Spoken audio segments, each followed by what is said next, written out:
Chosen one, your door of wealth has opened. Step into abundance.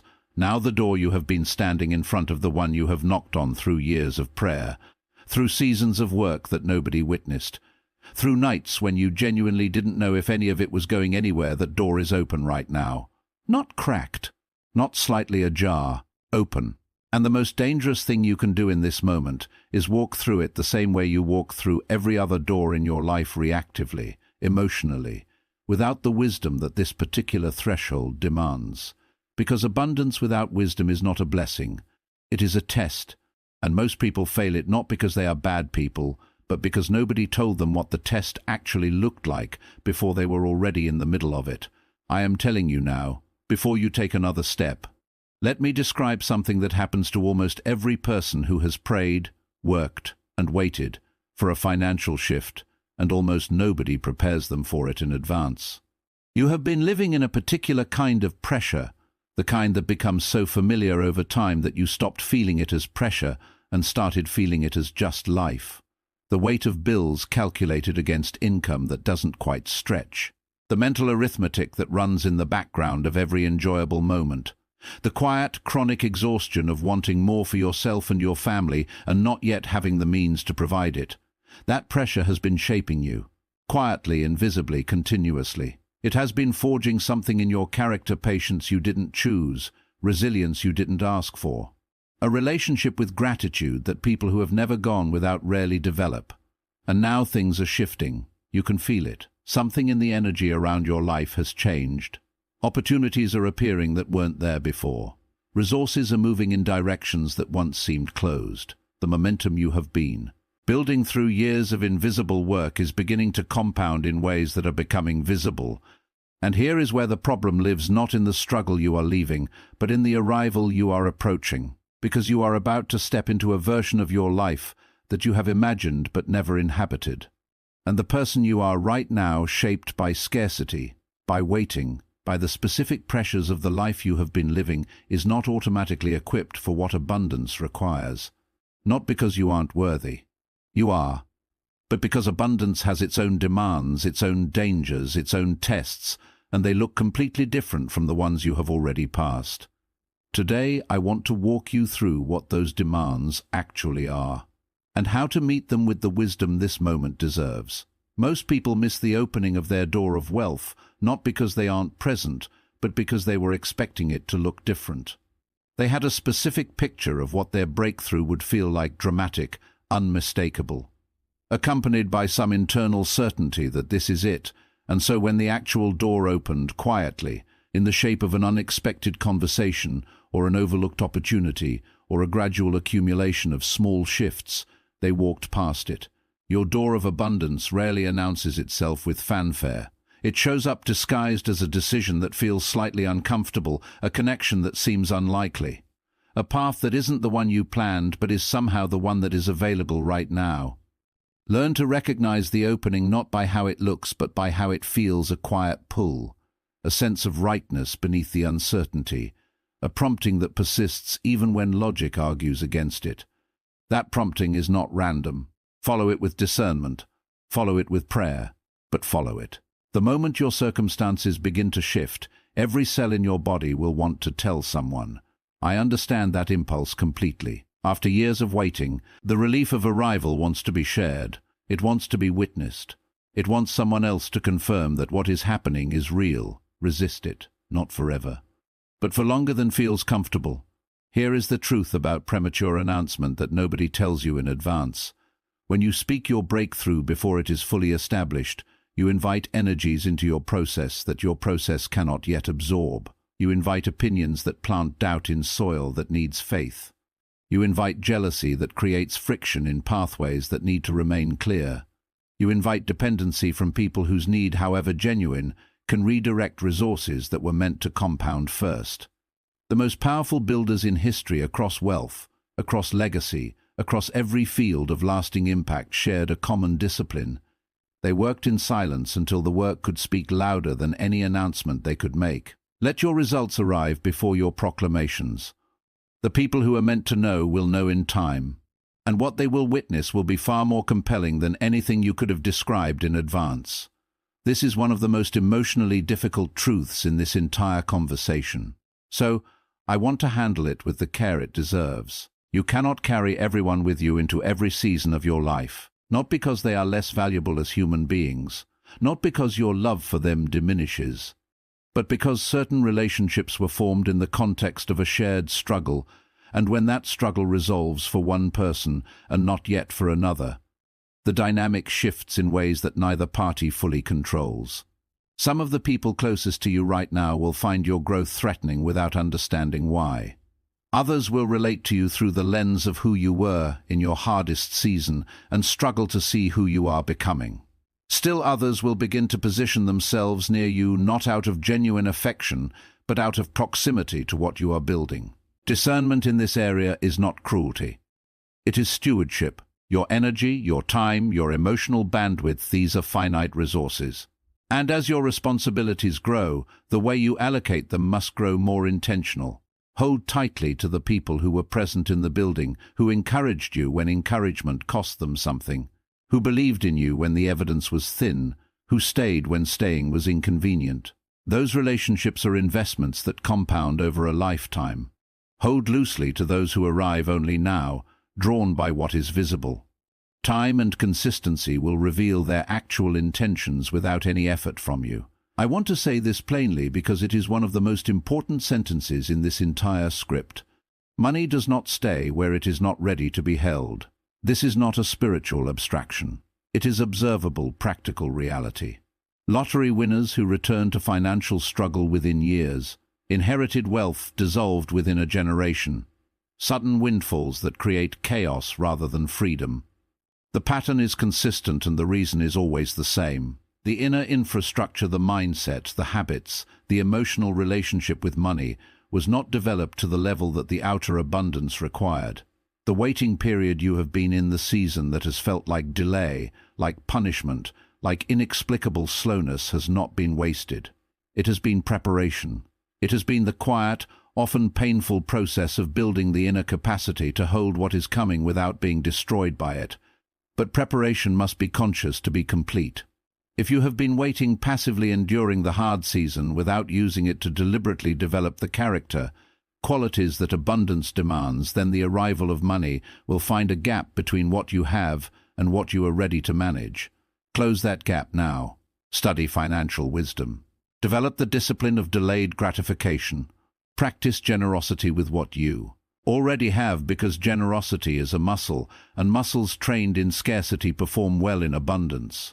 Build the inner infrastructure so that when the outer arrives, it finds a foundation worthy of standing on. Every wisdom tradition across every culture and every era has pointed to the same truth about abundance. It flows toward gratitude and away from entitlement. This is not poetry. It is psychology. It is neuroscience. It is the observable behavior of successful people across every field of human endeavor. Gratitude keeps you accurate. It reminds you that what you have was not manufactured in isolation, that it arrived through a combination of your effort and forces beyond your control. That timing, favor, connection, and grace were involved in ways you can partially see and partially never will. That accuracy keeps you humble, and humility keeps you teachable. And teachable people keep growing long after arrogant people have stalled. Build a deliberate practice of gratitude that goes beyond feeling. Write it down. Speak it aloud. Integrate it into the first and last moments of every day. Let it reshape your automatic relationship with what you have so that abundance becomes your resting state rather than a peak you are always afraid of descending from.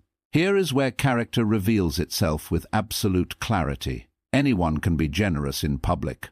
Anyone can make the visible donation, the announced gift, the charity that gets acknowledged. That generosity has its place and its value, but it is not the test. The test is the Tuesday afternoon decision, the private choice about whether to honor a commitment that no one else knows about, the response to someone in need when responding costs you something real and no one will ever know whether you helped or looked away. Chosen ones, people who carry their abundance across a lifetime rather than losing it to the various forces that consume the unprepared, are distinguished not by their public generosity but by their private integrity. by the consistency between who they are when observed and who they are when no one is watching. That consistency is not maintained by willpower. It is maintained by identity, by having made the decision at a fundamental level about the kind of person you are regardless of your circumstances. Decide who you are before the abundance arrives. And then let your decisions flow from that identity rather than from the pressures and temptations of the moment. The person who hustled through the hard season often carries that hustle into the abundant one, not because it is still necessary, but because it became an identity. Because stopping, even briefly, feels dangerous, feels like ingratitude, feels like risking the loss of what was so hard to build. But here is what relentless motion without rest actually produces: poor decisions made in exhaustion. Opportunities missed because the mind is too full to recognize them. Relationships neglected because there is never enough margin. A body that carries the cost of sustained stress long after the stress itself has passed. Abundance requires a different relationship with rest than scarcity does. In scarcity, rest felt like a luxury you couldn't afford. In abundance, rest is a responsibility to your creativity, your clarity, your relationships, and your capacity to keep making the quality decisions that sustaining abundance requires. Build rest into your rhythm deliberately. Protect it the way you protect your most important commitments. And understand that the wisdom you need for your next level will not arrive in the noise of constant activity. It will arrive in the quiet. Something shifts when your circumstances change. Your journey, the specific, particular, hard-won story of how you moved from where you were to where you are, becomes something other people need. Not as inspiration consumed passively from a distance, but as genuine evidence that the path is real, that the door exists, that it is possible to move from the kind of pressure they are carrying right now to the kind of freedom you are stepping into. Your story is not yours alone. It was given to you through the difficulty of it, through the survival of it, through the triumph of it, so that you could return it to others who are still in the middle of their own versions. Share it wisely, share it humbly, share it in ways that point people toward their own capacity rather than your achievement. Because the most powerful use of a testimony is not to demonstrate how special you are. It is to demonstrate how available the path is to everyone who is willing to walk it. As abundance begins to flow, so will requests, opportunities, proposals, people with ideas, with needs, with visions that require your resources, your time, or your name. Not all of them deserve a yes. One of the disciplines that distinguishes people who sustain wealth from those who cycle through it is the ability to say no clearly, kindly, and without the guilt that comes from misunderstanding what generosity actually means. Generosity is not saying yes to every request. Generosity is the deliberate, thoughtful deployment of resources toward people and purposes aligned with your values and your vision. It requires selection. It requires evaluation. It requires the willingness to disappoint some people in service of the greater responsibilities you carry. Every resource you give to something misaligned is a resource not available for something aligned. Protect what is building with the seriousness that everything worth building deserves. This is the final truth, and in many ways the most important one. There is a version of financial arrival that looks like freedom from the outside and feels like a cage from the inside. It is the version where you became so focused on appearing successful, on performing the role of the person who made it, that somewhere in the performance, you lost contact with who you actually are. The clothes, the car, the address, these things are not wrong.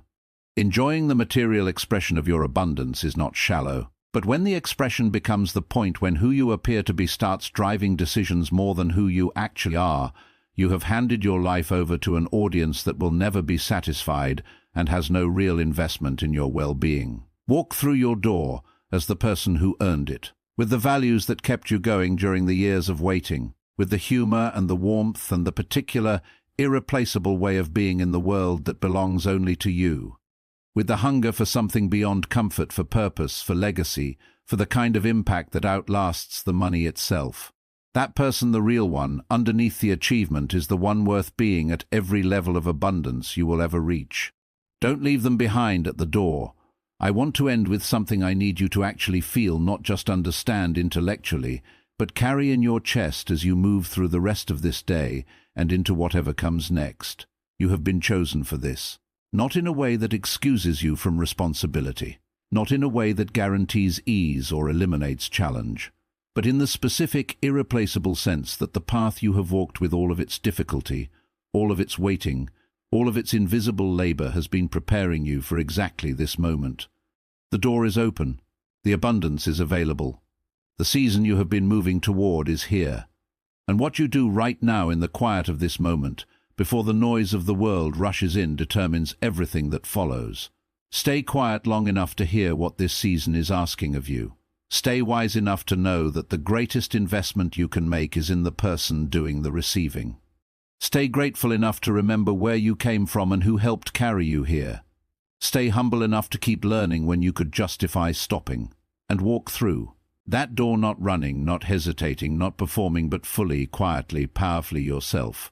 You have earned this. Every single day of the journey brought you here. Now step forward and receive it completely. If this reached you today, if it landed in a place that needed it, subscribe. Every week we bring you the kind of truth that goes deeper than motivation. Truth about who you are, what you are building, and what it actually means to live a life of lasting abundance and genuine purpose. Your door is open. Walk through it with everything you are.